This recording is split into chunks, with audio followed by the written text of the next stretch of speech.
अल्हम्दुलिल्लाहि वकफ़ा वसलामुन अला इबादिहिल्लज़ीना इस्तफ़ा अम्मा बाद फ़अऊज़ु बिल्लाहि मिनश्शैतानिर्रजीम बिस्मिल्लाहिर्रहमानिर्रहीम। तयम्मुम के मुताल्लिक़ चंद एक मसाइल बयान करने हैं।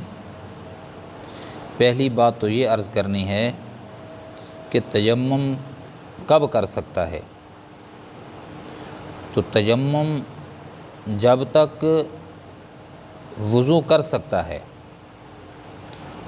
और वुज़ू करने से उसको नुकसान का अंदेशा भी नहीं है,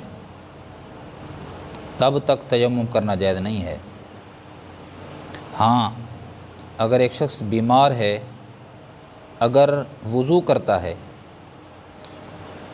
तो उससे बीमार हो सकता है या बीमारी में इजाफ़े का वुज़ू करना तयम्मुम का सबब बन सकता है। तो इस सूरत के अंदर आदमी को तयम्मुम करना जायज़ है। एक मसला तो ये अर्ज़ करना था।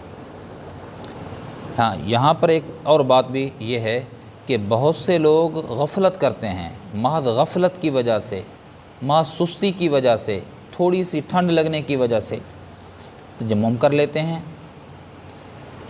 और या ये है कि बाज़ दफ़ा एक आदमी मरीज़ होता है जो उसके खैर ख़्वाह होते हैं, तो वो खैर ख़्वाह जो हैं वो मरीज़ के लिए इसी में आफ़ियत समझते हैं कि जी तयम्मुम कर लिया जाए। याद रखिए, अगर उसमें मर्ज़ के बढ़ने का ख़तरा नहीं है तो इस हालत के अंदर तयम्मुम करना जायज़ नहीं है।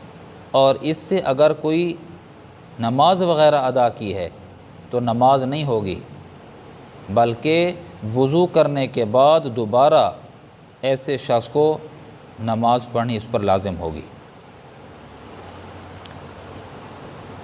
अल्लाह रब्बुल इज़्ज़त मुझे आपको दीनी अहकामात पे अमल करने की तौफ़ीक नसीब फ़रमाएँ।